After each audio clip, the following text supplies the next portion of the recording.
I feel like much older guys are either looking for relationships or they're about to pay you. So maybe that's why we haven't really taken them up on their offers. I don't need the desire of everything else in front of me, and I could actually make a bet on that and only eat curry for the rest of my life. I could walk in with like 20 big black dudes. I like black guys. She's meeting your needs, then why do you need more? I believe in all different types of love. We got into a truck with 13 men. We were surrounded by, this gang, this, like all this sort of thing. It kind of like ignorance is bliss. Ignorance is bliss. Like we were having the time of our life. I give a lot to that person. I lose a lot of me regardless, whether they're a good or bad person. He got caught with a lot of drugs. Every single violent partner, but majority of them do isolate you. I went from one relationship to the next, kind of escalated on how bad they were, but it's because I was looking for someone to protect me from the last one. Having a desire is fine. Acting on it is something different. Who decided to have an orgy? It was all OnlyFans girls, so we actually did a collaborated photo shoot with a bunch of photographers. Welcome to Unattainable. We're glad to have you with us and hope you continue to be a part of our family for the foreseeable future. And if so, please hit that subscribe button. I am Mohammed Molay, missing my co-host Zach Evans, and our newest, greatest, probably episode you'll see. We'll see by the end of this. Krystal and Tori coming all the way from Australia just for this. Hello. Welcome. Please introduce yourselves, where you're from, what part of Australia you're from, and how old you are and what you do. Krystal. Do you want my age? God damn. No, I'm just kidding. I'm Krystal. I'm from Melbourne, the Mornington Peninsula to be specific, which is down the coastline.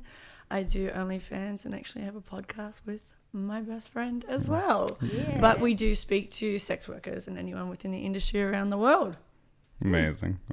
Tori. Yeah. So I'm Tori. I am 32 years old. I know I don't look like it. I am from Geelong, Victoria. So that is down the coast as well, just the opposite way to Krystal. Do OnlyFans. I am a stripper, and like Krystal said, we have a podcast together. How did you guys meet? At a content house. Oh, okay. Yeah. Tori invited me to a content house, and I came up for the day. But how did you meet before? Just on Instagram? Yeah. Yeah, so we just were on Instagram. I was like a fangirl of Krystal, actually. And I organised like a house that photographers and like OnlyFans girls would come to shoot. So I invited Krystal and she come. Nice. Yeah. Nice. And then became best friends. Literally, like, I think it was like the moment when they all decided to have an orgy and me and you didn't participate. We were like, did we just become best friends? Yeah. Back up for a second.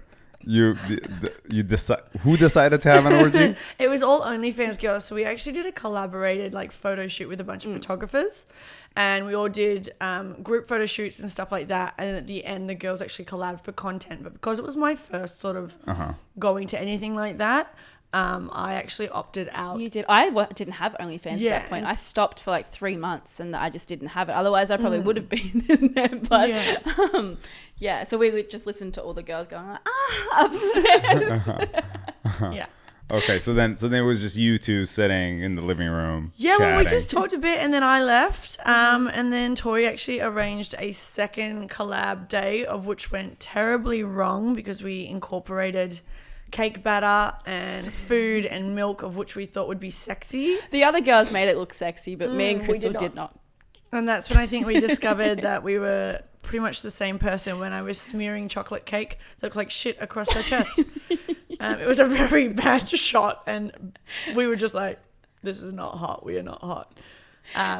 But yeah, then after that, I think things just sort of spiraled into hanging out a lot, doing things. We called for like 2-3 hours a night, as you can tell, single gals. Yeah.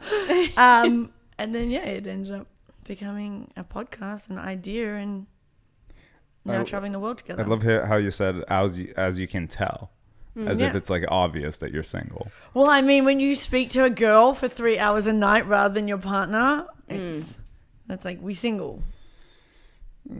I guess, perhaps, maybe. Because I feel like my wife talks to Well, not for 3 hours. Yeah, think about 3 hours of your nighttime. In bed. On the phone every night before we go to sleep. Yeah. You're sitting there waiting for her to, get off the phone. She's like, Yeah. la, la, la, la. But to be fair, if you were to watch any of our podcasts, or if you were to jump online and see any of the reels and stuff that we do, you can tell we are single. Well, yeah. It's very of course, put out yeah. there. No, for sure. Yeah. Yeah. Clearly. What is there a reason why you're single? Specific reason. Oh, shit, we're going deep. I just don't see the worth in having a partner. Mm-hmm. I find that my career, my money, the things that I do, and me as a person succeeds a lot more by myself without that interruption and catering to someone else that sucks the soul out of you. Unfortunately, it's not like that for everyone. I'm not judging everyone's relationship, but from my personal experience, that's how I felt. Stepping into being single for the last 3 years, I've accomplished so much, and I like where I am now compared to who I was in any relationship I'd ever been in. I think your perspective comes from a very specific set of experiences. Oh, of course. That is negative to the way that your life turned out. I wouldn't say it's necessarily negative. I think, my experiences have been negative. Doesn't mean I haven't been in love and I've had good experiences with people. Doesn't mean I still don't enjoy romance and those sorts of situations. I just enjoy who I am by myself more now than the idea of having to cater my life around someone or with someone else. Do you believe in love? I believe in all different types of love. I believe that I love Tori. I believe there's a soulmate there. I believe that one of my soulmates was my dog that recently passed. I believe there could be a male soulmate out there. I'm just not willing to try anymore because I don't want to. I'm in such a good place. I don't find the need to fill that gap. Okay. Yeah.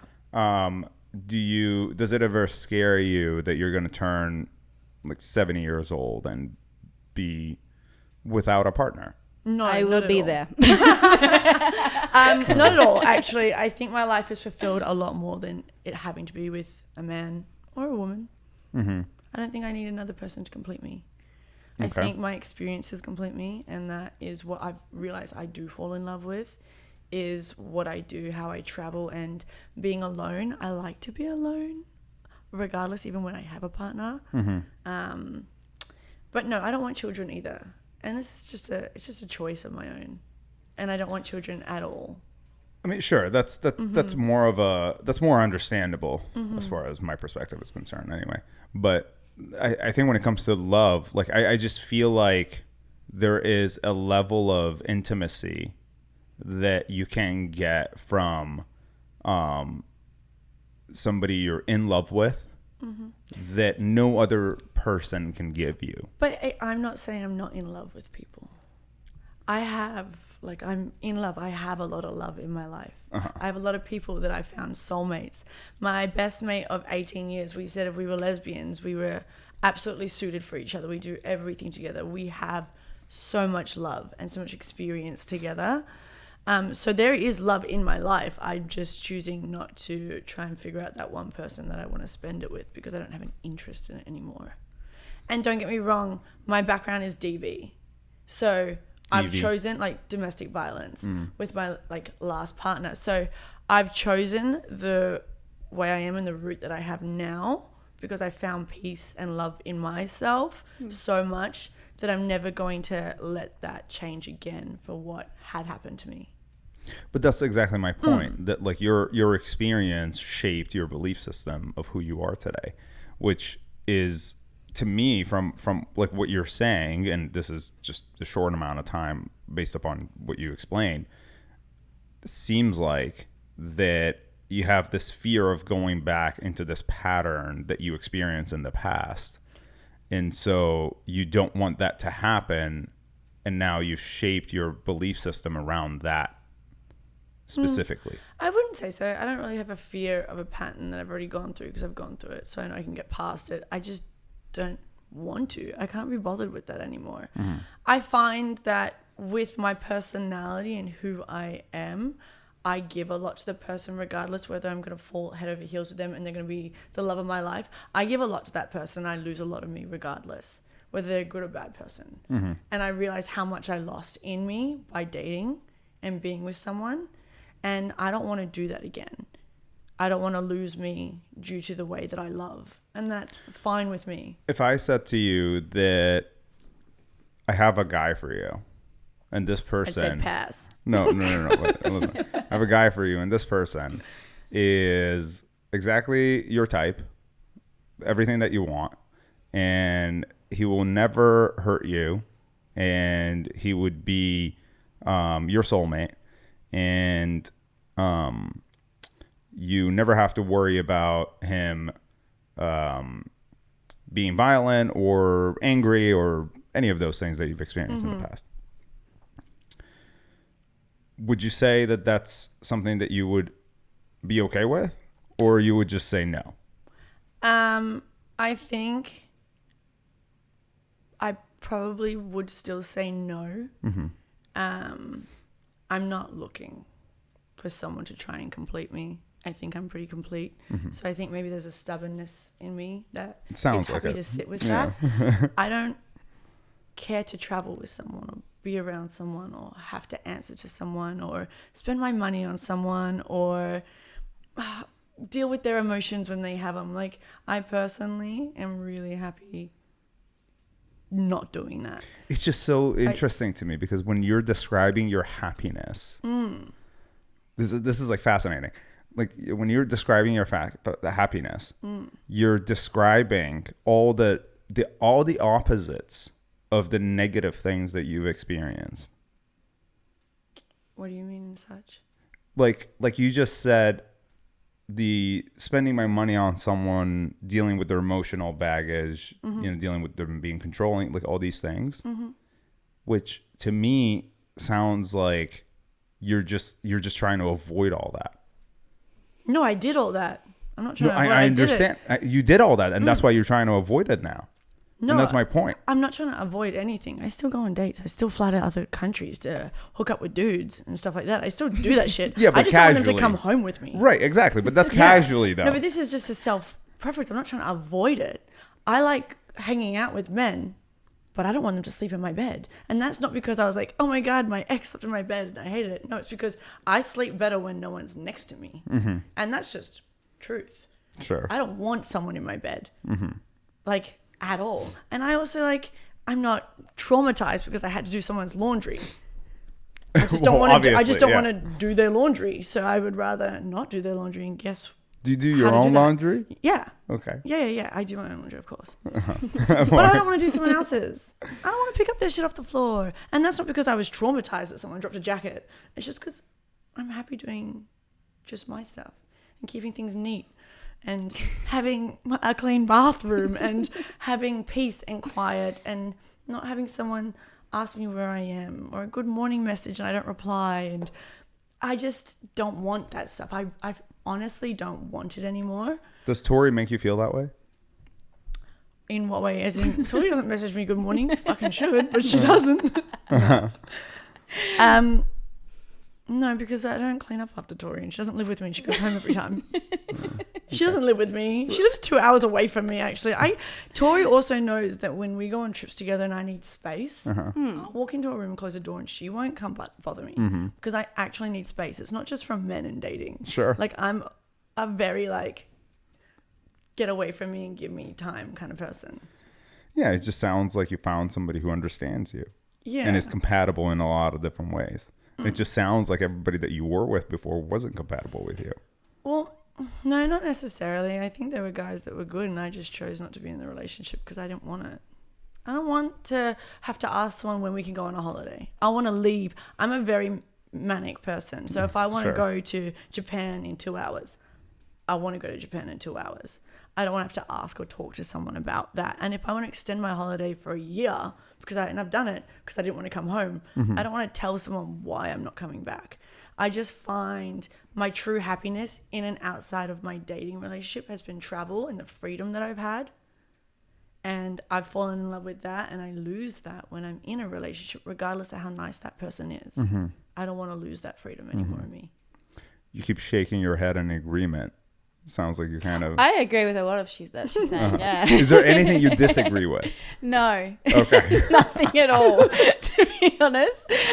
Absolutely not. I mean, we've had like hours and hours and hours of conversations with this sort of stuff. And we resonate very heavily together when it comes to it. Probably why we became so close so fast. Well, of course. We have very similar pasts. It's actually quite scary on how similar our walks of life have been separately, but they are very, very similar leading up to how we met. Walk me through that past. For myself? Yeah. For you, and then we'll go to Krystal. I mean, for me personally, which is also the reason I like to stay single now. So I've been single for 2.5 years. It's the longest I have been single since I was 15 years old. Because I was in 3 very long back-to-back relationships, and they were all very, very abusive in all different sorts of levels, I guess you could say. It's pretty much... Like physically and mentally. Physically and mentally. Is what she means by levels. Yeah. Not all of them were physical, but some were mentally. So physically, what's the worst thing that have happened to you in a relationship? Oh, I probably won't say that because I guess, I haven't really spoken about that. But yeah. Tori hasn't really come out and said a lot about her past, including on our podcast as well. She keeps her to herself. I'm very open because I just think, fuck that guy. I don't really give a shit. Sure. And so I speak about mine, and personally from my side, of which I've spoken about a million times, Lord knows he came for me many times after in hopes, but I was like, you've bashed me once, bash me again. I don't really give a shit. So choked, strangled when speaking out of line, made to sleep on the floor multiple times whenever I had an opinion or he just didn't like what I was saying. He gave me black eyes. He threw me into and around walls, dragged me by my hair, found me in places, controlled what I ate, when I slept, how I dressed. You think it's easy to get out of these situations, but you can't. When you leave, he sat outside my house for 3 weeks until I eventually let him back in every single night at my door, and I worked bars. So there's so many elements, and at that same time, they break you down to try and tell you that you're not good enough, you're not pretty, no one will want you in this. So there's this weird belief in yourself that you actually can't get better and you're not going to be okay. And then you're copping this abuse, which is so confusing and conflicted, because you're oh, maybe I deserve it because I'm a piece of shit, right? Because this guy has been subliminally telling me this from the start. But when it starts, the first 6 months is kosher. It's all, you're the best, you're this, have this, have that, come, I love you, look how pretty you are, you're this. And then slowly they just sort of slip things in to tell you you're a piece of shit. And then you start to sort of get a bit confused and start believing, because why would this person that loves me so much tell me I'm fat and I really need to go to the gym and I'm this and I'm ugly? And then they slowly start to change things, and then they become abusive. And if you go to speak up, they smash your phone, they throw it out the window. I don't know how many phones I went through with my ex-partner. He took my car, he took my everything. So by the time where you want to run, all of a sudden you're wait a minute, where the fuck and how do I get out? Mine turned so gross that he was actually sleeping with multiple people. And when I addressed it, it was well, now you know, now you can watch because you can't go anywhere. So it was sort of he'd sleep with girls. I'd message girls being please stop sleeping with my partner because I can't get out of this abuse. I can't leave this situation. I was in a different state to my family at the time as well. And a lot of the girls would be no, because he had money and they liked what he gave and because he was doing all that beautiful love shit to them that I got at the start of the relationship, but I couldn't get out. So then, there were times where it'd be I'd come in, there'd be fake tan on the bed. I don't wear fake tan, I'm fucking Indian. So I'd be there's a girl here. And he's yeah. And then he'd make me wash the sheets before we go to bed. Do you know what I mean? So there was a lot of levels of mental and physical abuse that I went through, and Tori also did, that I think when we started to let that slip is when we started to understand each other, and then started to understand, why we probably don't want to date again, but also what we lost and gained refining just love in ourselves compared to giving that away to someone again. And it wasn't just one partner that we actually had that with. I only described, that was just one partner I described. I had an abusive partner before that, unfortunately, as well. And so they just come hand in hand, because when you believe you deserve a type of love, you walk straight to the next relationship that's going to give you pretty 100%. Much the exact same fucking thing. Yeah. So now we go on dates and we have fun and stuff like that, but a guy could say the one word and I'm like, ick, or I'm like, ew. And I just can't physically get there myself to want to like someone that much, to date them now. Because there's so many things that give off red flags or give off just like moments where I'm like, no, can't do that. Like, too needy? Oh no, can't do needy. Don't want someone to need me. I'm like, don't want to talk to me? No, I can't do that. It reminds me of my ex. So there are those situations. Then you're like, no, actually, I'm at peace now. Why would I double back and even just attempt to try and fit in with someone else when I'm happy? So then all your sexual needs are just casual? They are just casual. When I say casual, doesn't mean it doesn't go on for a couple months. I just don't exceed to that level of love. And I'm very open with people that I meet, that I tell them, I'm not looking for anything. I do have a block that is there, and I'm happy about that. And my feelings will not progress the way that yours will. So you need to look after your mentality in regards to how this goes, and you can call it. And I am very open about that. A lot of people do not mind. They generally do understand. They will start getting feelings, and that's when we do sort of like break parts, but I don't. You don't get feelings, you're saying? Not in that way. I care for people. Okay. I'm empathetic. Sure. But I don't love. Right. Yeah. I don't see a future. Right. Yeah. Okay. So what was the reason, do you think, that you couldn't leave your abusive relationships? There's many reasons. So there's threats towards your family, threats towards where your sisters work. That was definitely one that I copped a lot, which kind of scares you. My dad's in his 60s. Late 50s when I dated my partner. There was a lot of threats towards my family. There also is, like I said, I left, hung outside my house, when I was living by myself for 3 weeks until he eventually got back in. He got me fired for 2 of my jobs. He bashed one of my managers and got arrested. He bashed one of my bosses when I was at work. Sometimes it's just keeping silent because you're scared of what might happen around you while you're going through this, and you're just thinking, if I can just do it myself, then no one else will get hurt. That is definitely a massive one. That, and also when they take your car and everything and you try and run out of a house, they can run too. You'll just get beat more. The only reason I eventually did get out was because I was beaten and looked beaten, and so I didn't go to the gym with him in the morning that he left, and I actually called my parents and my sister, who hadn't seen me in a bit, and said, please come get me right now. He had no license, so he had to get a taxi to the gym. I normally drove him, but because I looked the way I did, he didn't want me in public. Normally he would just take me to another state so people didn't see it, but we were there for work for him. My mum actually rocked up, and they came and got me maybe, I reckon, 4 seconds before his cab showed up, because he was in the cab and he got them to do a loop as he saw my mum bringing me out with my suitcases and my sister. I think after that, seeing the bruises and that, he is a business owner in Melbourne. He owns a lot of things. That was his reputation and what he was scared of, then what could happen.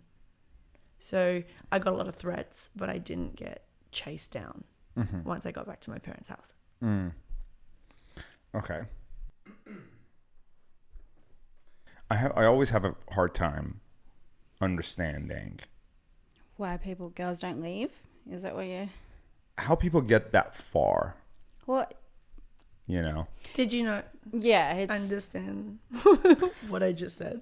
I understand what you're saying. Yeah. But I can't understand the fear aspect of it. Well, the other thing is, I guess you can't speak for every single violent partner, but majority of them do isolate you. So they will eventually isolate you to the point where you're just with them. So like Krystal did mention earlier, like she was in a different state, so she wasn't where her family was, or, she hadn't spoken to her family for a while. So they, without meaning to, you don't realize, because you're trying to conform to be someone for them to, to make them happy, you then realize, wait a minute, it's when it's too late, you realize I haven't spoken to my family or my friends or anything for a very long time. So which makes it harder to leave, because you haven't spoken to anyone about what's going on. And you also get used to what's happening as well. Yeah, I mean, I'm sure you understand manipulation. It's just a very heavy way of manipulating someone's brain. Yeah.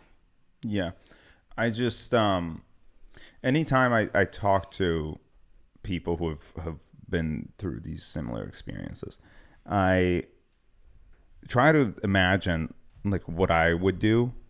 And I think it's also interesting because I think from a woman's perspective, there is this aspect of feeling weaker. Whereas like in my situation, like I had a situation with my ex and like she got really drunk and then she like tried to like grab my clothes and like throw it out, you know, stuff like that. And at no point I felt fearful for myself. But that's because you're a man. Yeah. But that's my point. I mean, when you've got a man that is 1 to 2 to however foot taller than you, not letting you leave your house. Right. Yeah. It is, you know, I mean, we're not going to do that much. And I mean, like, yes, we could like. I tried. Yeah, you can definitely Sure, try. you Don't get me wrong. Like my ex was 6'3". Yeah. And kind of fat, to be honest. I mean, it's pretty much impossible, you know, like what I Krystal tried. said. I think the first time I tried to even slap him, I kind of missed and slid and he just choked me. And I was like, well, I mean, I'm game over. I did self-defense license. But I'll tell you what, some of the shit they teach you, have you seen the size of me? Brother, I'm not about to grab a hand and flip it over my back or whatever they do. There's a good chance you just move me out of the way. Yeah. I definitely tried. And like you do have moments where you try and fight back or you do argue. Of course. And those moments get you more fucked up. That's the truth. Like, of course, yeah. You try and speak up. And that's what escalates the whole entire fight. You know what I mean? And like I said, my ex threw my phone. As soon as there was the slightest argument, the first thing smashed is my phone. So when everything goes down, I can't even call anyone. I went through so many phones and he just rebuy me a new one the next day. And that was just something that he did, but there was no way of essentially calling and reaching out. I do have a couple old messages from people that sort of noticed. They weren't friends from Melbourne because I was living in Queensland at the time. And they sort of, you know, tried to reach out or tried to say things, but you're so in your head. You don't understand why they're viewing it that way because you just really believe you're a piece of shit and this is the only love you're ever going to get. But no, you definitely try, but a bigger dude, I mean, I've got no chance. Yeah.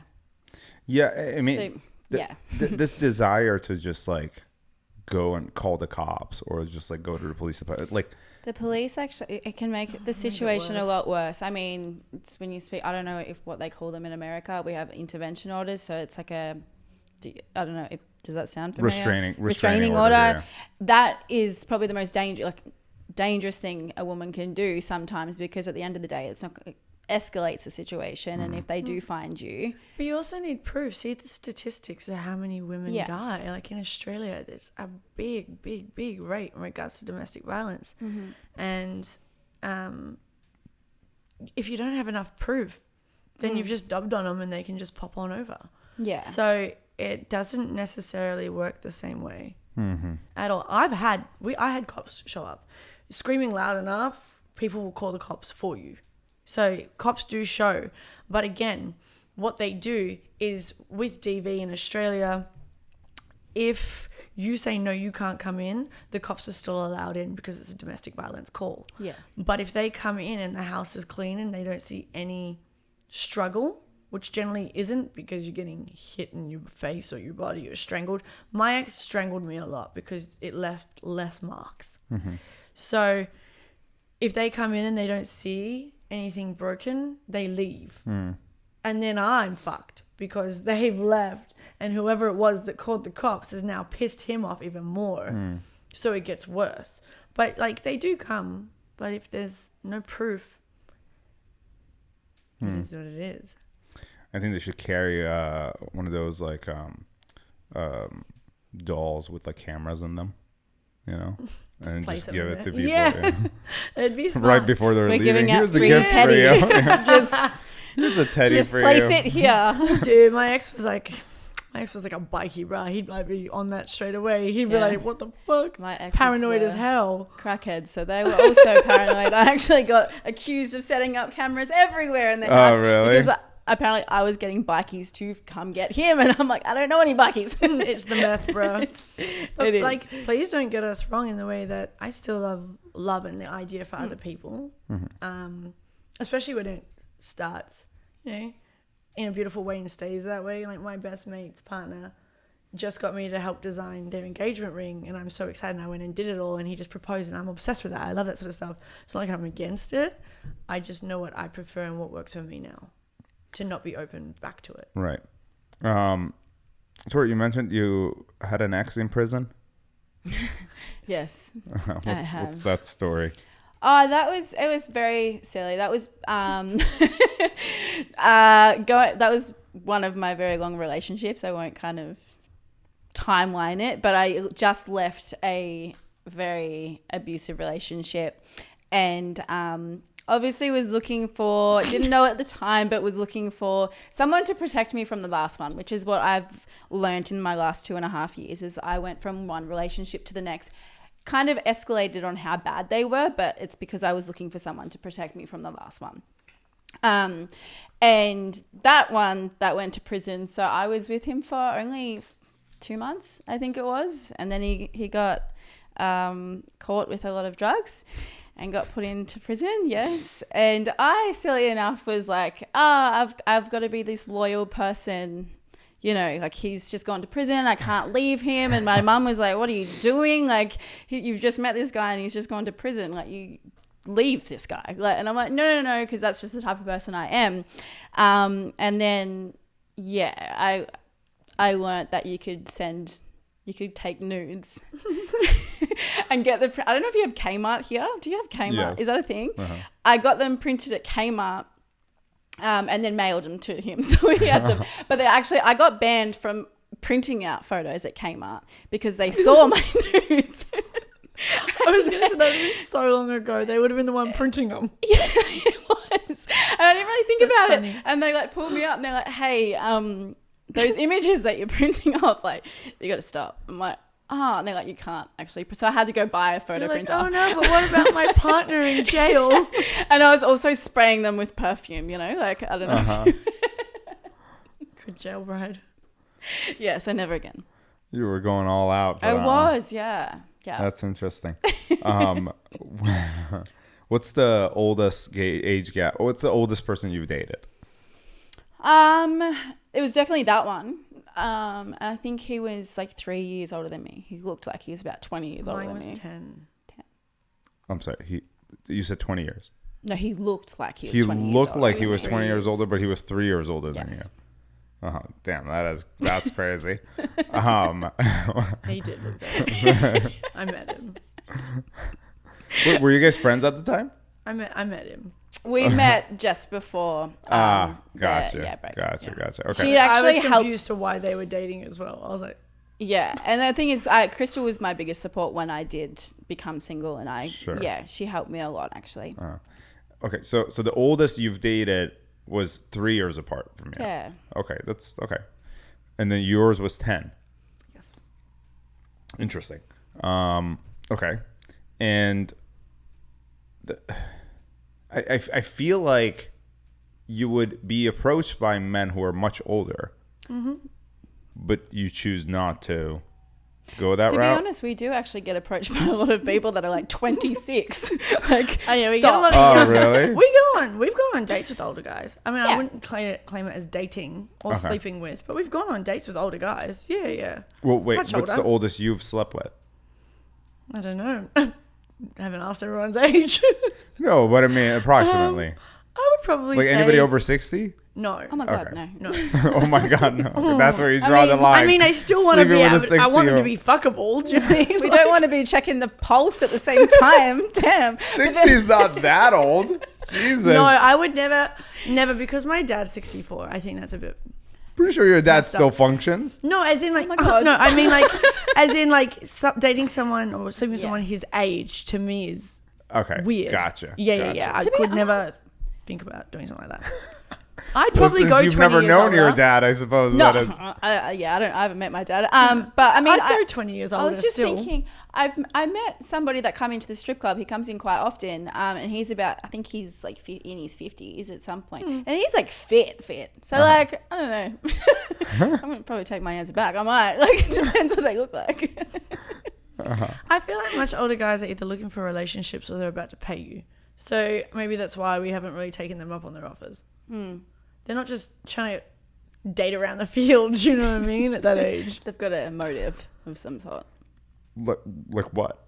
Like they're either looking to try and date when they're that old, or they're looking to pay you for sex because we're young and they're old. So it's probably why we haven't really slept around with the 50-year-olds. Because you're saying you have a problem with both of those things. No, Well, I'm just with the- saying, well, one, yeah, I definitely don't want to date. Right, So, I mean, right. But the second one, if it's enough, sure, but like, no, I wouldn't just casually like take $1,500 to like sleep with some old dude. Fuck no. Fuck no. I make way more than that than having to sleep with that guy. Do you know what I mean? okay, how much is the price?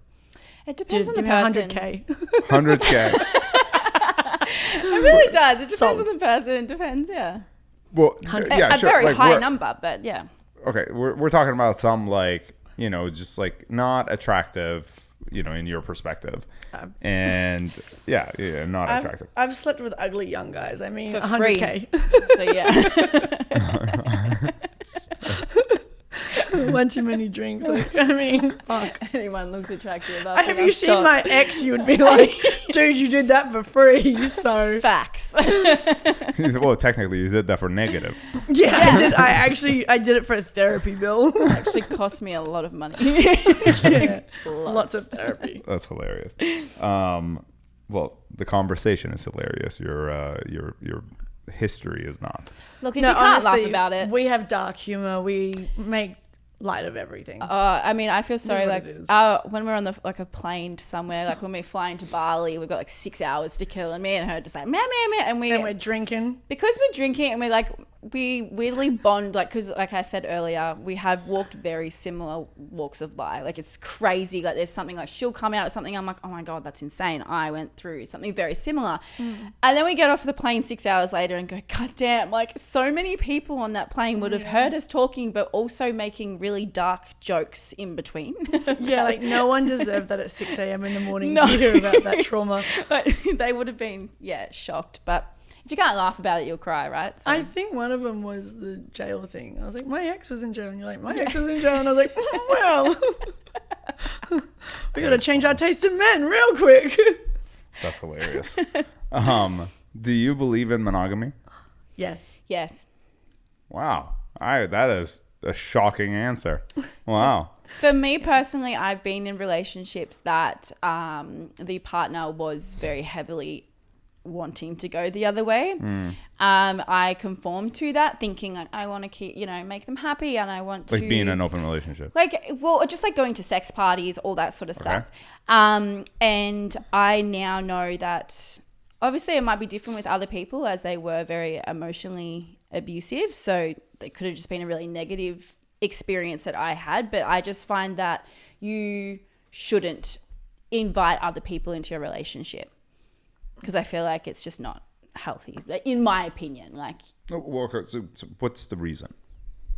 What's the reason you feel that way? because I don't think you should share your partner. Because We believe in monogamy. Yeah, I don't know what else. that's a circular logic. That's I think for hers, it was more the fact that he pushed her on that to believe that that's how the relationship would work. So her view is now like, I would prefer monogamy because of my experience of being shared around, because he got pleasure out of it and her. Now, Yeah. I understand He made that, sure but let's break it down to why you actually feel that way, which is okay. Let me rephrase the question. Because I can say that in my experience, I've been in two separate different relationships. That one was they wanted to invite more girls into the relationship, so I was pushed into doing that. And then the next relationship I was in, it was in reverse, and he wanted me to sleep with a lot of men. So, and wanted that, like, instead of bringing girls in. And I think that either way can be quite damaging to a relationship. Because I just don't see the point on bringing other people in. Like, if you're with someone, you should want to be with them, yeah? Like, not other people, or not see them sleep with other people. If you believe in monogamy. guess, yeah. Exactly. Yeah. Do you? No, I don't think monogamy works. Okay. I think that monogamy is, especially nowadays, is very unrealistic because of a simple fact, which is just because people suppress something doesn't mean that it doesn't exist. That makes sense. But not everyone is suppressing. Like, I don't have the urge to fuck Of course, everyone absolutely. when I am in love with someone. And to be honest, when I'm in a relationship, as crazy as it seems, I don't find anybody else attractive. Same. And that's even with people that I've been in abusive relationships with. I still could walk into a room full of guys, and they would all say this to people about me as well. They're like, she would walk into, like, I could walk in with like 20 big black dudes. I like black guys. Put it out there. And I wouldn't even bat an eyelid if I was in a relationship. So I wouldn't say I've ever suppressed any feelings. Like, I just couldn't look at people like that. Sure. I think with women is a little bit different than men, just biologically speaking. And women tend to be more driven emotionally versus when it comes to sexual experiences. But if you had somebody just say that was very open sexually with you, so that means that would be your sex drive, but she's meeting your needs, then why do you need more? It's more wanting other people. Okay. Let's this is what I like to compare it to always. Okay. Is food. Yeah. Let's say my favorite food is Persian food for the sake of this conversation, because I'm Persian, even though it's not.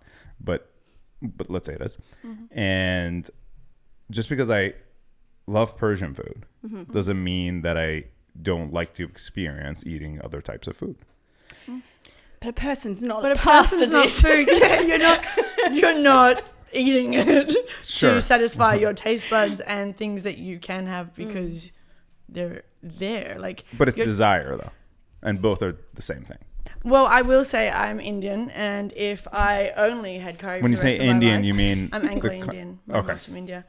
I would simply just eat curry for the rest of my life. That's how I am. I don't need the desire of everything else in front of me, and I could actually make a bet on that and only eat curry for the rest of my life if we were going to put a bet on it. That's where I sit with my relationship. It's where I sit with my food. I guess my desire is different. I don't like to use the word need, because that is Desire.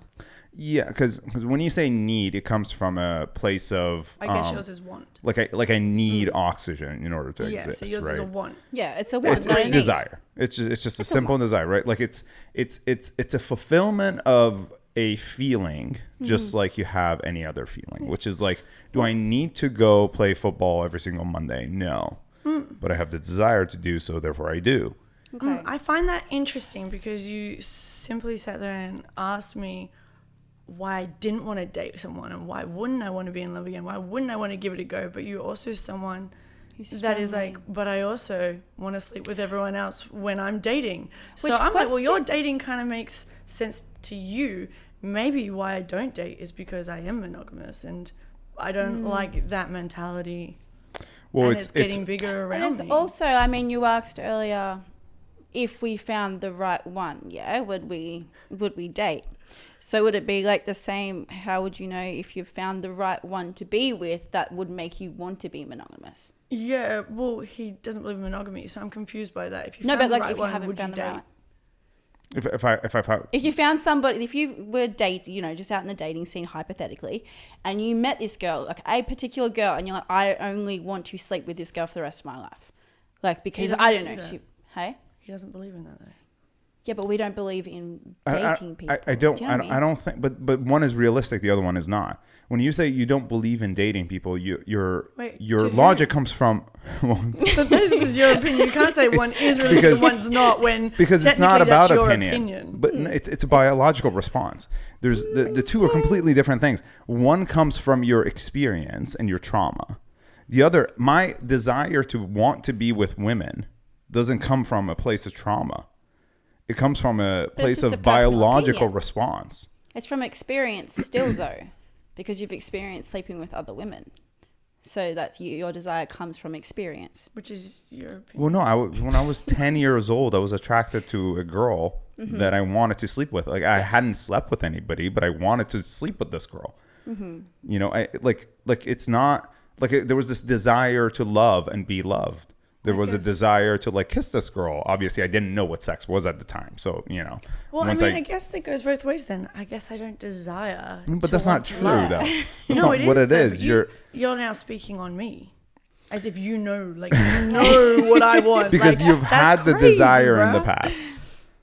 But you can lose desire. I can desire to eat curry right now. And then tomorrow I can be like, I want a fucking cheeseburger. But you still go on dates and you still sleep with people. For fun. That's desire. And for stories. And we have a podcast. It's kind of hilarious. It is kind of hilarious. I want free shit. I like it. I don't give a fuck. Like I tell people I'm using you. Yeah? But I'm not desiring them. I don't want them. There's not a single guy you've seen who you thought was hot? Yeah, I think people are hot all the time. And you sexually don't become aroused? I really couldn't care less. You never become sexually aroused? I literally just had this conversation to you the other day, didn't I? I think I said, I think I'm asexual because I don't that's what I was going to say. Actually find that interesting. Right. So that's what I was going to say. That there's the possibility. Okay, look. I'm not going to psychoanalyze you here because there's just not enough time. But based upon my based upon my opinion, okay, based upon my opinion, I think I think the trauma that you've experienced has led you to this place that now in order to cope with these, whatever it is that you have had experience in the past, you've sort of manipulated the logic into believing that you are better off this way. Now, you could disagree with me and you could say that I don't know you, and sure, fair enough, right? But based upon my experience and based upon my understanding of just trauma in general and human trauma and women's trauma, I think that it's very plausible that you're trying to suppress your natural feelings in order to avoid, and I said this before, in order to avoid facing trauma in the future. Do you think maybe you just think that because you're trying to talk on a woman and you don't have the same emotional understanding? I mean, is it possible that I'm wrong? Of course, absolutely. Yeah. I mean, sure. But is it also, do you think that it's... Or is it maybe you think that a woman can't have a beautiful, successful, absolutely fulfilled life without a man? Is that what it is? I think you're making it sound a certain way, whereas I don't think it's a woman or a man issue. I think it goes both ways, because I think based upon my experience with what I have with my wife, I think that is out there for every single person, whether you're a man or a woman. I think if a man was sitting in front of me and saying the same thing, I would have said what I just said. So it has nothing to do with the gender of the person, but I do believe that we're natural. And look, this is very generalized.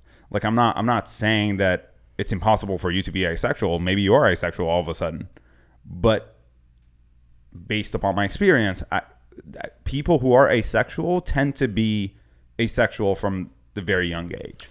Yeah, but I did say to Tori, even when I was in relationships, I found them unattractive sexually. It's just how it was throughout my relationships. It's very much possible. Maybe. But I think it's just the same thing as if you're gay or if you're trans, these things start to show themselves at a very young age versus just all of a sudden showing up when you're 50 years old. Yeah. Right. So sure, it's very much possible. Again, I don't know you well enough in order to say whether you are asexual or not. You know better than I do, obviously. But if you are asexual, then, most of the generalized logic goes out the window, because then your responses would be completely different than a normal person does. But just speaking to what Tori was saying with regards to when you love someone, do you have this desire of just being with that person? I think if you are naturally more sexual than other people, then you tend to have more of a desire to wanting to sleep with other people. Okay. Versus somebody who doesn't. Yeah, I guess that's for someone that's non-monogamous. I guess it's just two different ways of thinking. Yeah, but I think I wouldn't be non-monogamous. I can't even say the word, but I don't see the point of I think it's agree to disagree on this, because you think one way, we think another, regardless of how it's possible phrased. for monogamy to work. Yeah. I also think that there are people who truly don't have the desire of like sleeping with a bunch of people. Yeah. Or don't find a lot of people attractive. But either way is fine as well. Like, yeah. That's what No, of course. I don't have a problem with either of them, but just me personally, I wouldn't be doing. I also think like having a desire is fine. Acting on it is something different. But like that's completely up to the person and their relationship. I know monogamy does work because my parents and both my grandparents were still together. And they've been together for like over 60, 70 years. Do you know what I mean? So they're pretty happy in their situations. But I know a lot of couples that are also swingers. Right. So if the woman, I guess, as you said, emotionally more connected compared to the man, is able to put that emotion aside and partake in that relationship and be okay with it doesn't affect her, then why not? Yeah. It's interesting because you said your parents and grandparents are both still married. How did you end up picking the types of men that you did? Unfortunate. Unfortunate. I'm a bit wild. Like I've always been a bit wild in my life. I'm also BPD, which I'm open about. I think BPD people are attracted to quite a lot of narcissistic people. Right.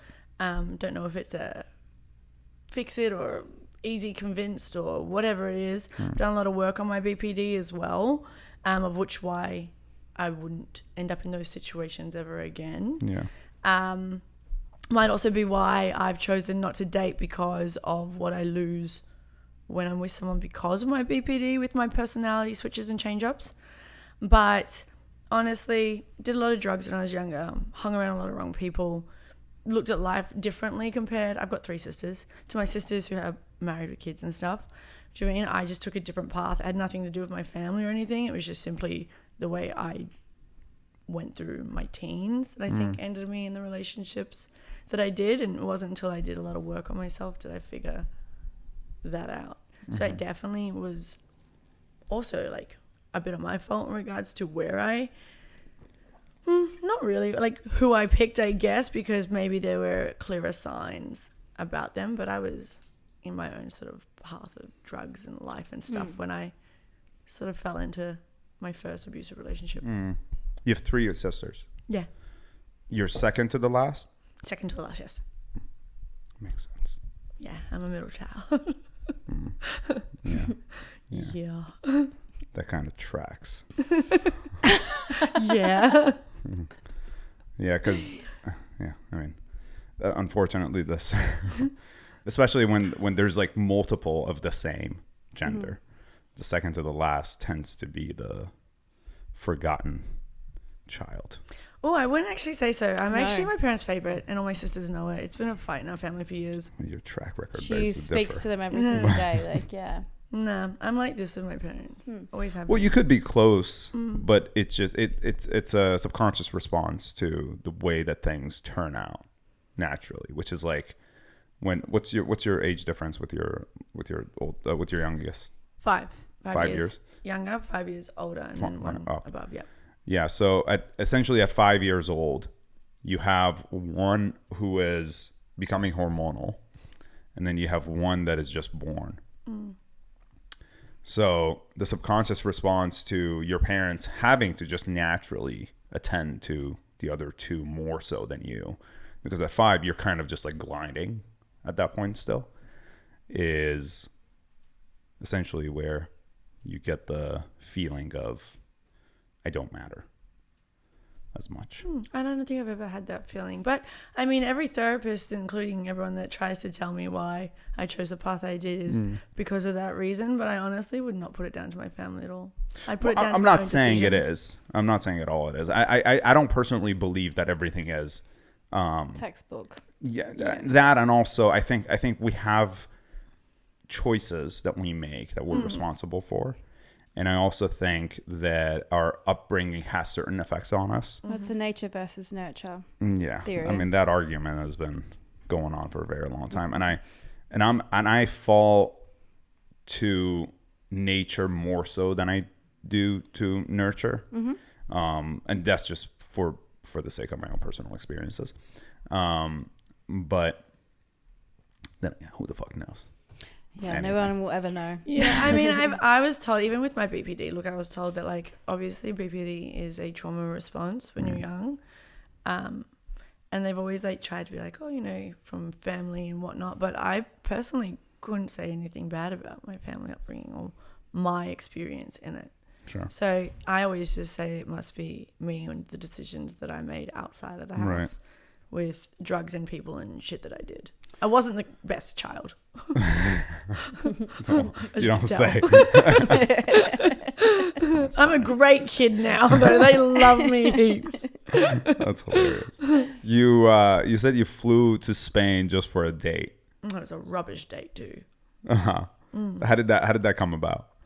I was speaking to a guy online. He was from the UK, and we were talking for a little while. And I, like, don't get me wrong, I love random shit.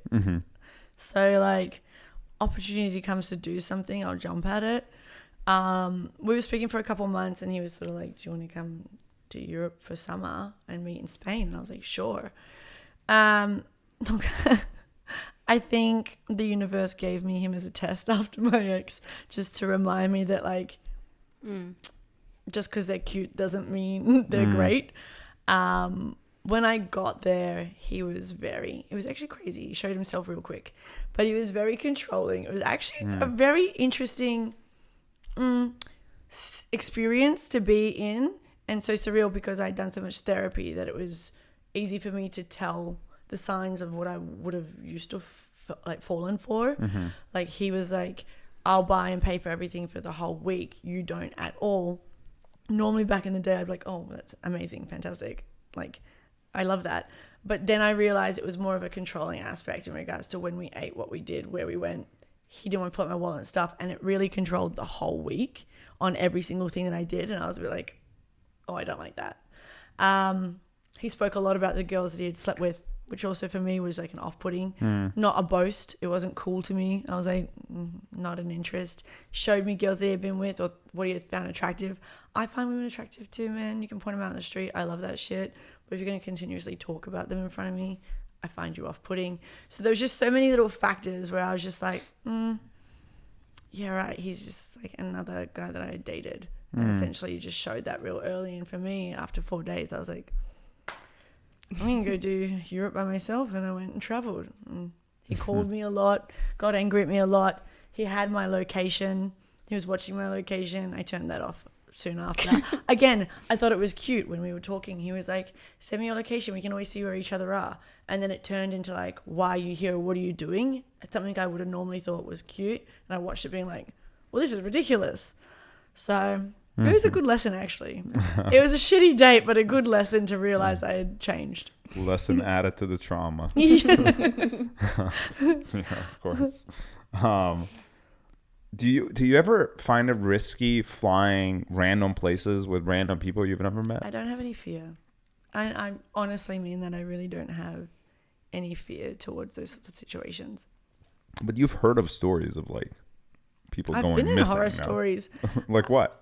Like I've lived a horror story myself. Well, sure, yeah. But I just don't have a fear towards it. I don't know if that's my BPD. I don't know what it is, but I personally do not think twice. But there's definitely some times where I've been with Krystal and I'm like, oh, I wonder if this yeah, she thinks twice. She definitely thinks twice. Because my mum is, she stresses all the time. But, you know, once we're there, it's fine.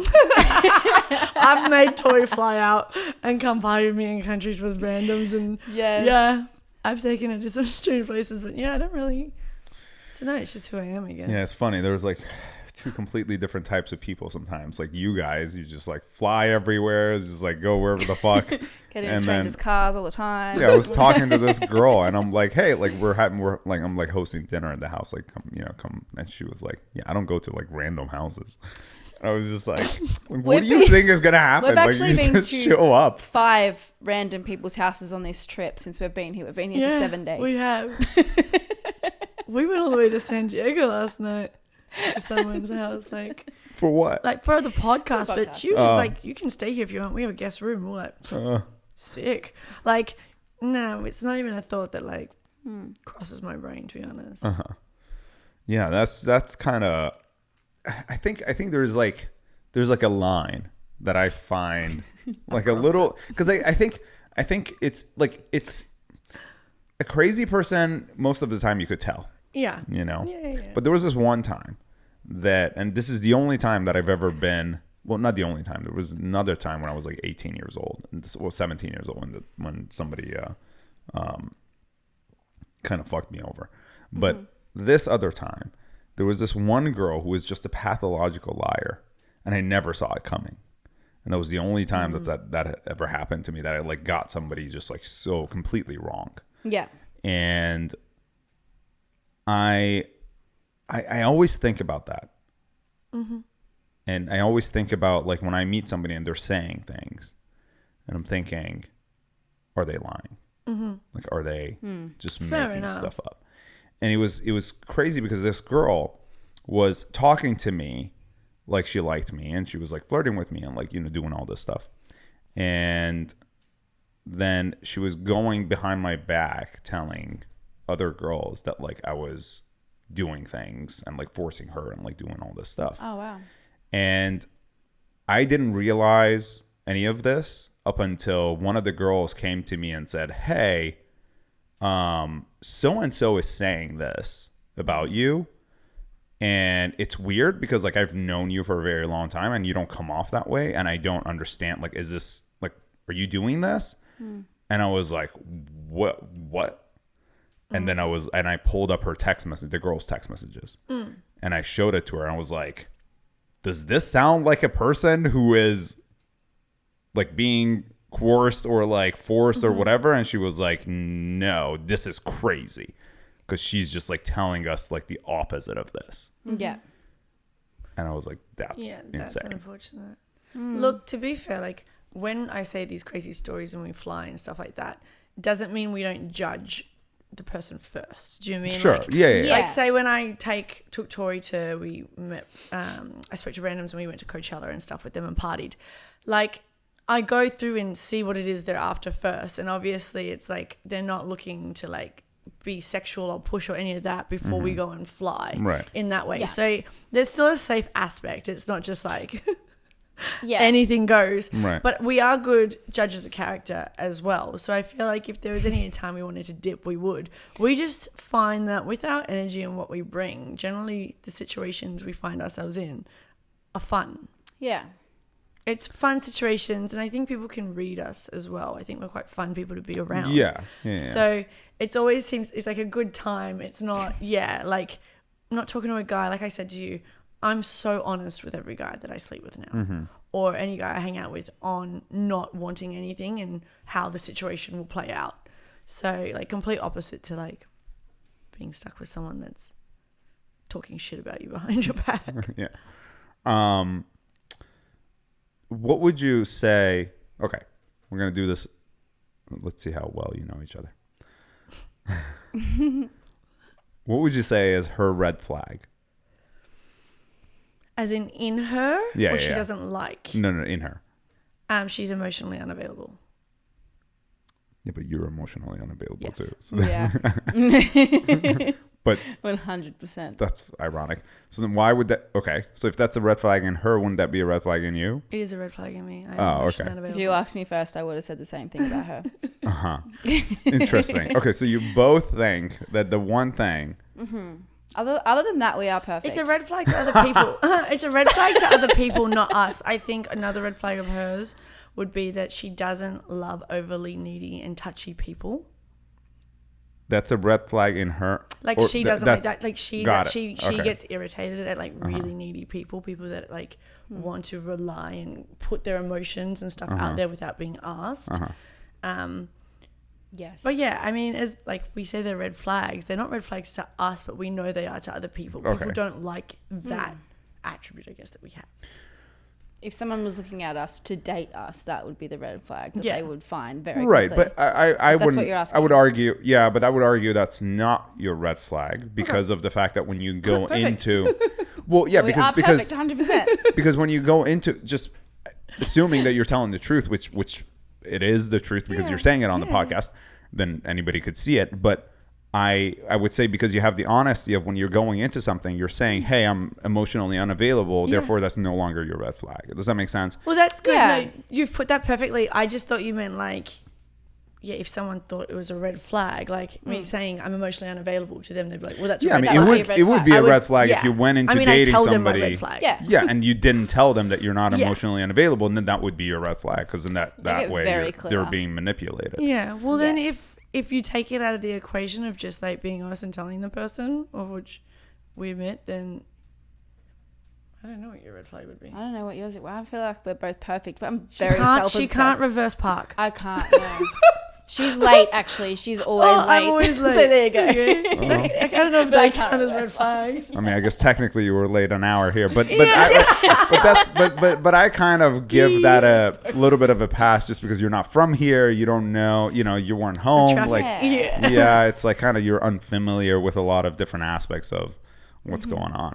So yeah, But yeah, otherwise I don't think I really know. Look, I'm very self-obsessed.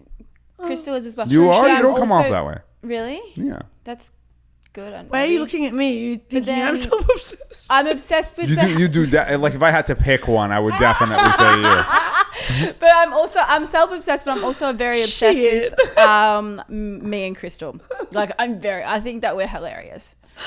You guys And are so great. much fun. I really like you guys. Like it's interesting because like I don't like you both have a little bit of crazy in you, but it's not like too much crazy, Okay. But you also are like, you're very respectful, you're very kind, you're very sweet, which is like, it's hard to come by when people are in like attractive people, but also attractive people who have a lot of sort of access, if that makes sense. To, Yeah. People with money and like all these things. Oh, of course. Yeah. Majority of them are very like rude or stuck up or things Yeah. like that. That's what you mean? Yeah, exactly. Yeah, like which my I first think- impression of you guys was like, literally like blowing up balloons for somebody else's birthday. And it was just like, I was like, what the fuck is going on? Like these girls just flew in from Australia. They're They needed blowing help. up balloons for fucking some chick they don't even know. Oh, well, I mean, You we know? was just sitting there, so why not? We know her now. We got photos with her. Yeah. Yeah, well, She's I mean, lovely. yeah, but why not is because you would be stuck up, right? Yeah, like yeah. that would be the why not. And Yeah. and I would say like that's like maybe that's not the reason for 90% of people, but 90% of people wouldn't be doing that. Yeah. 90% of people would be just like sitting That's there why and I'm going obsessed like, with us. That's why. I think one also I have done like and Tori like a lot of therapy, so I think there is a massive like I don't know understanding for other people and experiences. Sure. As much as we Yeah. post ourselves all over online and make money the way that we do, we still definitely I think 100%. are And I humble think- in our I mean, own no, I ways. can't- We've been humbled, I guess. Kind of, yeah, in certain situations. But like, I couldn't speak for every Australian, but I feel like a lot of Australians are very down to earth, grounded sort of people as Yeah. well. okay. Maybe not all, Sure. but like, yeah. Yeah, I think there's like I would say we're quite different to the people in America. I think there's a lot more Yeah. that you can get places in America with status. In Australia, if you say you have status, people probably just call you a wanker and then get on Yeah. to the pub. Like, do you know what I mean? So like Yeah. status isn't really a huge thing. Yeah. It's more based off personality, like, Yeah, how you are in a room full of people. Yeah, it's funny because I was talking to my cousin about like doing like an event, like a big like event in Australia, and I said, and I was telling her that like one of the challenges would be just like not knowing a lot of people. But I was like, well, I have a lot of family there. Obviously, she's there, and like I have a lot of cousins there and stuff like that. I was like, oh, well, it's not going to be an issue because you guys like know, people and places. And she was like, no, we don't. And I was like, what do you mean you don't? And she was like, yeah, like nobody really cares about that. So I was like, It's not. honestly. what do you mean? What part of Australia? Oh, she's in Sydney, Sydney. yeah. Yeah, I remember. It's super true. We were even saying we know a couple people from Love Island in America and then Love Island in Australia. And the status and what they get from going on a reality TV show, because Americans love followers and influencers and all that, they get a lot out of it. In Australia, you come off a reality TV show, it's probably a pat on the back and a thumbs up and you might get remembered in a year's time, but no one really cares. Right. You made TV, that's cool. Get on another show, otherwise people will forget you. It's just not really a hierarchy to climb. You can be rich and people will know you. People like Adrian Portelli, because you're plastered all over the place and he's a billionaire and he throws parties and gives away cars and houses. Sure. Then people will be like, oh, look, that guy's famous. Because he's like a billionaire. But otherwise, influencer following, that's not going to get you in a party. You need ID and probably the correct footwear. Like, literally, it's not going to get you anywhere. No one will ever ask for a photo of who they are, what your following count is to get into anything in Australia. They don't care. Interesting. If anything, if you walked up and said, I have 1 million followers and this is my name, the bouncer would probably be like, good on you, get fucked. Like, get out. Like, we don't care. So, yeah, it's just not a thing. Yeah, I think where that actually gets very amplified is Coachella.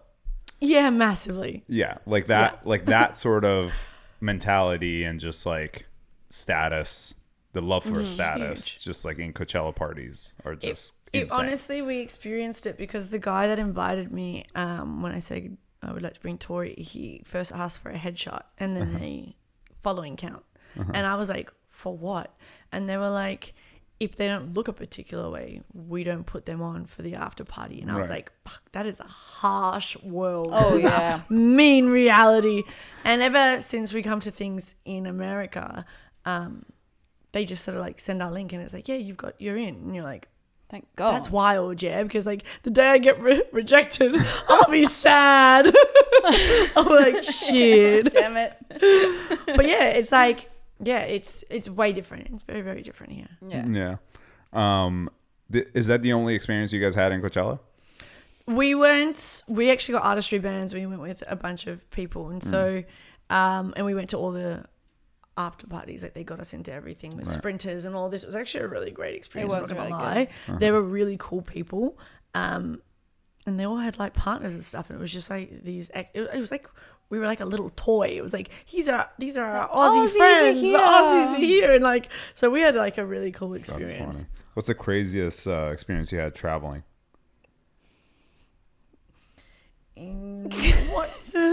What part? I mean, it would define crazy though. Because like, I mean, for that experience at Coachella, like we did get in a car. We turned our location off.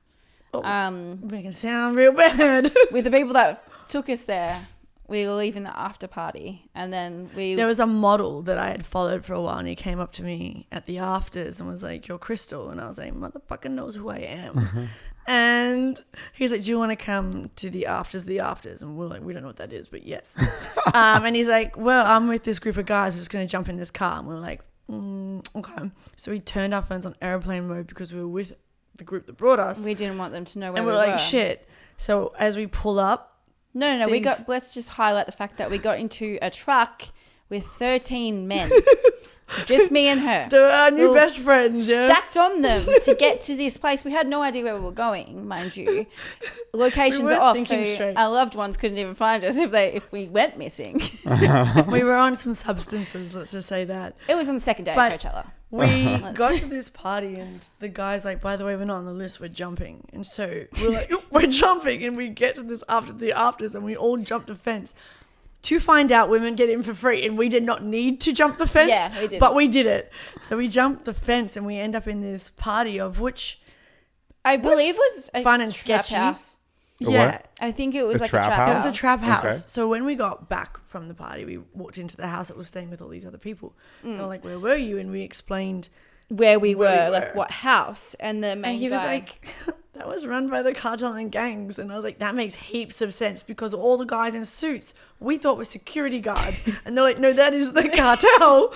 And that's who deals at the party. They're like, we didn't even walk in there because we would have to take off our watches and shit. Like that shit was sketchy. Well, they said they pulled up. Like, one of them went into the party to check who was there, did one loop around, left straight away and said absolutely not. Like they were actually shocked that we were still alive and back at the house. And I was like, I'm fine. It was like 11 o'clock in the morning or something. And we're like, we're good. Like it was one of my funnest parties. It was so fun. There was like a lady that was like 70 years old, topless, like fucking like I don't know. It was a vibe. There was a couple of like sketchy situations that you're like, we remember that we're in America and people carry guns and stuff. And I'm like, oh god. Yeah, there were a few like fights and shit, but we're like, Play on, players. I think because we didn't know, obviously we were surrounded by, this gang, this, like all this sort of thing.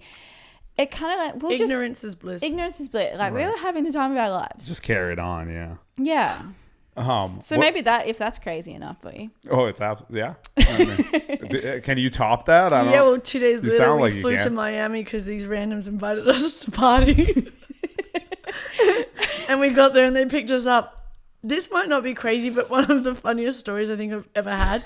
We got to this dude's house, and he's like, he goes to Tori, "This is your bed," and it had no bedding on it, a pillow, and he handed her a towel as a blanket, and I went, "Hell no, we're going to a hotel." I was like, "What the fuck are we doing in Miami?" But that was funny. And then we left Miami, went to LA, and we were at the airport, and Tori and I were about to go home, and a guy messaged me and said, "Hey, dude, we got artistry bands to Stagecoach. Do you want to go?" I looked at Tori. She went, "Go, girl." She had to go back to work. And I was like, call my mum. I was like, "I'm going to go party at Stagecoach. Can you look after my dog for a bit longer?" And mum was like, "Just come home." And I'm like, called her back. She's like, "You're going?" And I was like, "Yeah." So these people sent me out a Sprinter. I went to Stagecoach, party by myself with them. They rebooked me flights, and then I... Do any of these guys try to sleep with you? No. So the one in Miami, but we were like, "Brother, you can't even afford a blanket." So that was a no. That was a hard pass. That's crazy. That was funny. It was crazy. That was very boring. And do you know why we know it was a towel? Because the next day when he asked us to come to the beach, he brought that blanket down and used it as a fucking towel. And I still to this day can't stop laughing about that. He took us to this strip club. She was having the time of her life going once, and he was telling me his emotional damage, and I was like, "Girl, we got to get out of here. I can't do this with this man." It was a lot of fun. Not the strip club. But otherwise, no. For partying, I think we have an online presence where we do party a lot, and a lot of people kind of look. I'm sure if we said, "Well, fuck yeah," they'd love to, but they don't put that on you when they invite you. It's more they just see how much fun we are. Yeah, we just party with them. It's actually fun.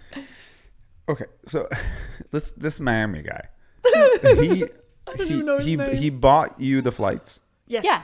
Okay. Oh, it was a really sketchy situation. I wouldn't say bought. So hear us out. We did not realize this is how it worked until he couldn't get us flights back home. Yeah. Okay. But so I think he has a friend that works in a United.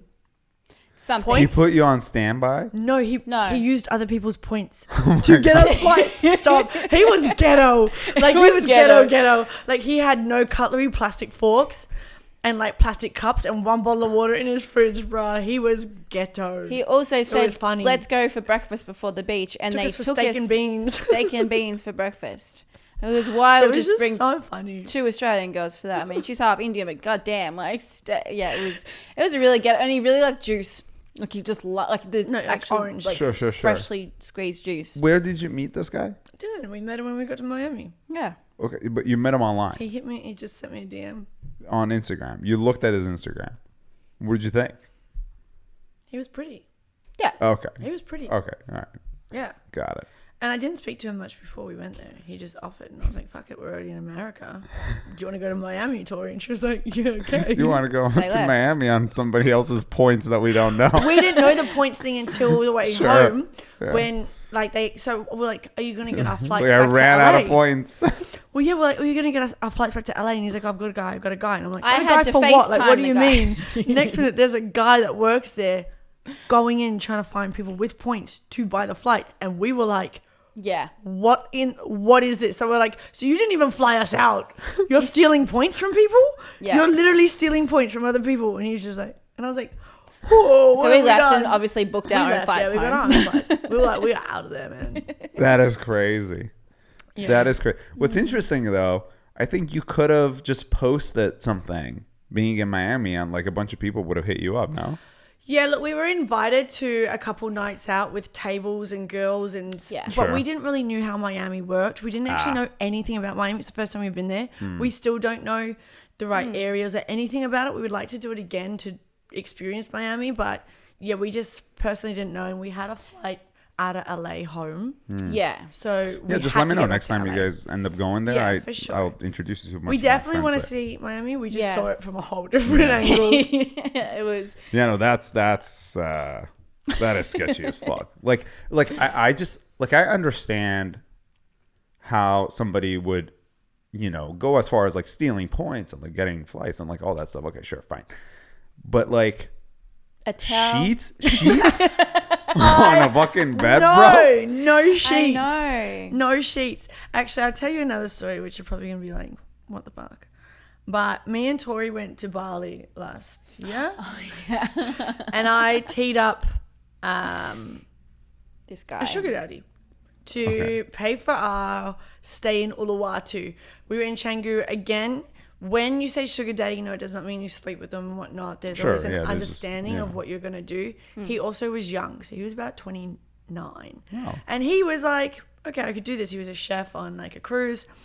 He wasn't bad looking. Definitely not my type, but wasn't bad looking. And he was like, okay, I'll get the big villa in Uluwatu.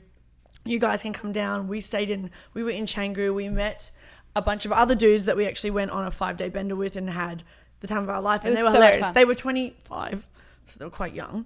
26? 26, 27. I think they were a mixture. They lied to us. They said they were older. But anyways, we hung out with them and we were having such a good time that when Uluwatu came up, I was like, oh, bummer. Like, we got to go. We're going up to Uluwatu. We didn't say why. And the guy messaged me being like, hey, Krystal, I just want to let you know something. I've met someone. And I was like, oh, shit, bro. Like, did you want to bring her? And he's like, you wouldn't mind? And I was like, we can hang out. Like, I don't know you. You've paid for the villa. Bring her along. So he was like, no worries. So then we end up in this villa with a sugar daddy that has a girl, us. And we all go out that night. And the boys that we met in Canggu decide to come up. So then I went home with the guy that I was hooking up with in Canggu. My sugar daddy went home with his girl and Tori was stuck with them, just hanging out. And this girl got... Oh my God, no. The next morning it was, I woke up, Krystal was gone because I was just by myself. Krystal was gone. I went downstairs and saw this sugar daddy dude and his, we called it the Russian Kate Moss or something. Yeah, it was hectic. Like so I sat on. there and I was like, all right, we're just kicking it. Cool. I can talk to anyone. Then she ordered like ketamine to get delivered.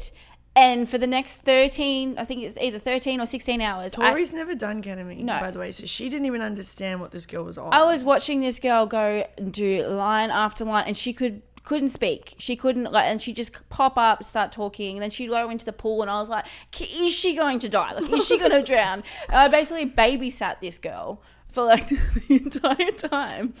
The sugar daddy was then turned off the girl, and Tori ended up hooking up and kissing the sugar daddy, of which guys we went back to Bali months later and he took us out and they hooked up and it was just hilarious because I was like, and I said to him, isn't this funny because me and you had an arrangement, you brought another chick and then you hooked up with my best friend, and I was like, man, I don't even care. But to make it even weirder, the second time when we went over, we'd gone out and then the sugar daddy brought his ex-girlfriend to an Airbnb so that she could do a shoot with Krystal, a photo shoot. I did a nude shoot with his ex-girlfriend while Tori sat there.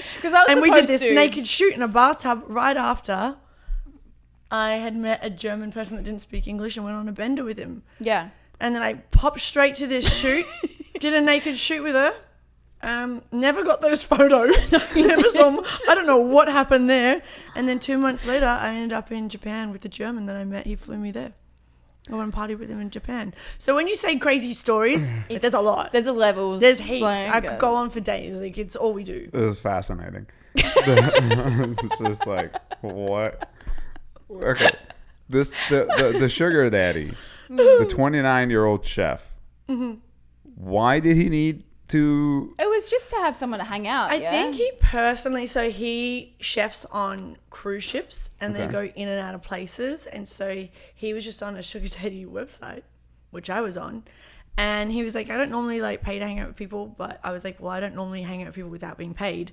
So he was like, all right, we'll make an arrangement. How about I pay for all this experience rather than give you cash? I was like, we love an experience. I'm bringing a friend. Let's hang out. And it was his way of making friends with girls that are on the site. That's just, simply that. We're still friends with him. Yeah. Oh, interesting. That is fascinating. It's interesting because like he is doing that because Bali has a lot of girls. Yes. And lot of attractive girls too. Yeah. So it's kind I mean, of. he picked one up. He thought she was quite a quite attractive girl until she wasn't. Just on ketamine the whole She time. was not. Yeah. Wow. This is interesting. Okay. Let's unpack here. Yeah. What other places have you guys traveled together? Well, we went to Bali 5 or 6 times last year. We've been to, this is our 3rd time in America. And then we've just done like a Sydney twice, Gold Coast a couple of times. We even went to Adelaide for one night and went to a Bliss and Esso concert. We didn't know any of their songs because we got invited. Yeah, just simply around there. Tori hasn't done heaps outside of us starting the pod, so I guess it's sort of more taking the time off and out of work and stuff to do it when the podcast goes. So hopefully we get to Europe at some point, around everywhere, but I've lived pretty much everywhere. Where's your favorite place? In the world, Japan is actually my favorite place. I am in love with Japan. I actually did really love Tel Aviv. Obviously not everyone's favorite anymore in Israel, but I did love it there. And I lived in Greece for a couple of years, so I go back every year. Nice. Yeah. You? I love Bali, but like, you know, I haven't traveled enough to have an opinion, but I mean, you've traveled Bali. more so than probably 90% of people in this world, so. Really? Yeah. That's sad. And for free. Yeah, true. No, I do love that. That's the key point right there. No expenses whatsoever. No, there really isn't. That's crazy. Yeah. Okay. Final question. Does size matter? Yes. I'm not saying I'm a size queen either. I'm not saying, but like too big, not for me. Too small, just doesn't get me there. So yes. Yeah. I mean, I say I like black guys, but I mean, not just for that. No, size definitely does. Like, too big is too big. Like, you know, you can't do certain positions, so that kind of sucks. Sure. Yeah. Has ever a black guy disappoint you? Disappointed me? By his size? Oh, in size? Definitely, there's been a time that I was like, it was my first... Didn't see that coming. It was like the second black person I'd ever slept with. God. And I was like, oh, okay, so they're not all BBC. Like, yeah, so I'm like, okay, cool, like, whatever. Like, and it still was like probably above average, but it wasn't like... Now she feels for it. Okay, so what is your desired size? Probably like 9. 8 inches. 9.5. 9.5 is your desired size. And okay, so based on your experience, a lot of black guys have 9.5. The ones I've come across are in between probably like 9 to like 11. So yeah. You've been with a guy who's had a dick size 11 inches. Almost 11, yeah. It was literally the size of my arm. And that's enjoyable for you. It was, but like did it come out of your mouth, brother? Like, what the fuck? The human body's an impressive thing. Like that was the first black guy I'd ever slept with too. So that was very interesting, and it was all filmed for like my page. Yeah, and then off camera as well. But like, yeah, naturally, yeah. Okay. So certain things, but I mean, as long as they know what they're doing, like as long as they're not like, I've got a big dick, and they can like, because a lot of guys will think because they've got a big dick, that's all they need. Like they don't need skill as such. So if they're just like smashing it in you, of course, it's going to be painful. Like it, you know, I guess it comes with experience. Well, for I'm some out here people, training them. I think it comes with experience and talent. Well, yeah. I'm guessing not that 9 is too big for you. No, go home. Please leave. I like always make this joke. My ex, not the shittest one in the world, but one of my exes had a big dick, and I always said like, this can't be it. I can't marry this man because this can't be my life. Like, I don't want this. How big was it? He was about like 10. Okay. But like, you can't, like for me, couldn't go all the way in and stuff like that. Like there was things and it just hurt. Like it wasn't fun. Right. For me. It wasn't enjoyable. My ideal would probably be, I reckon probably like 7. No, you can't be longer than that. I'm like, no. Like 7 what did to... Can't go lower than that. 7 to 8, like, is probably like ideal. Yeah. Unfortunately, like, I want to be like, size doesn't matter for the guys that do have small dicks, but you can tell, and even if they're great in other ways, it's still Sure. like Have you ever had a micro penis experience? no, I would leave. I no would leave. offense, but I gotta go. You would leave. Yeah. Yeah. Without being super like respectfully, it wouldn't be a mean I just situation. get So okay, sick let's all of a play sudden. let's play this real quick. Oh my god, I got my period. I need to go home and pet my turtle.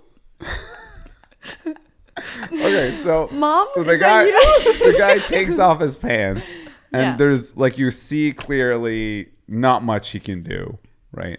And you just look at it, and then you're like, "Sorry, I gotta go." I'd be like, you go first and show me how it's done.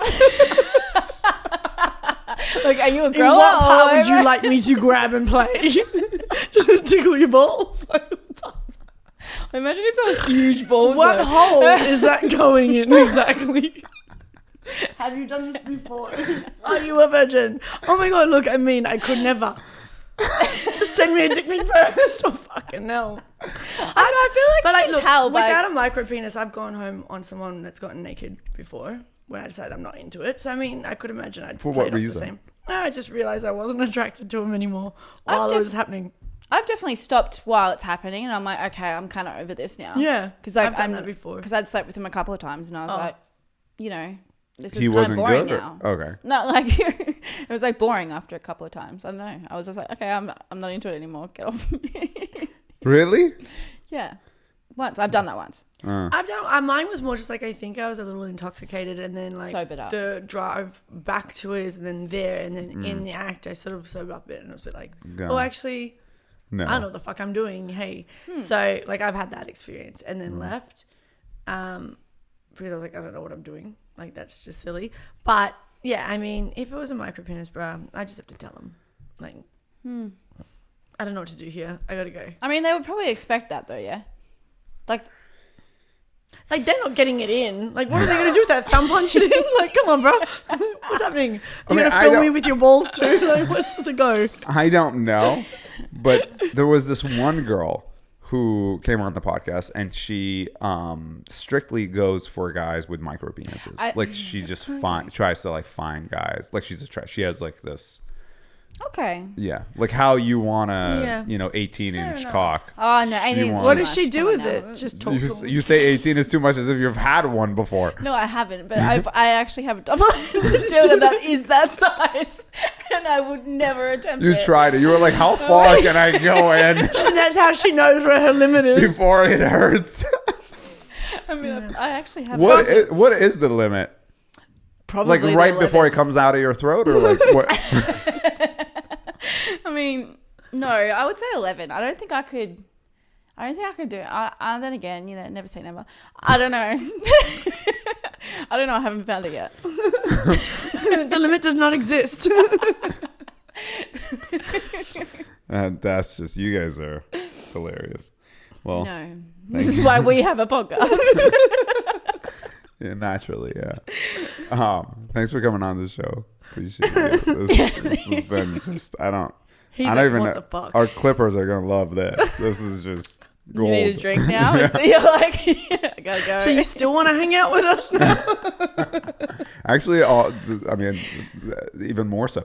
He's like, he's going to go downstairs, but they need some therapy. You guys are like perfect. Remember the Palm Springs trip I told you about? You guys are like perfect fits for that. The 'Cause what, I feel sorry? like the Palm Springs trip. Oh yeah. I told Chris. Did I tell you? Yeah, you Also, have. yeah. So you guys are just like perfect balance of just parties and fucking craziness and fucking Yes. down for. All you got to say is party and we will be there. Yeah, no, I mean that's what it is. It's like 5 days of just like theme nights, partying, and and people doing Molly and shit. So Yeah. you I mean, we love that. guys are awesome. Thanks for coming on the show. No, thank you. Thank you for watching. We'll see you later.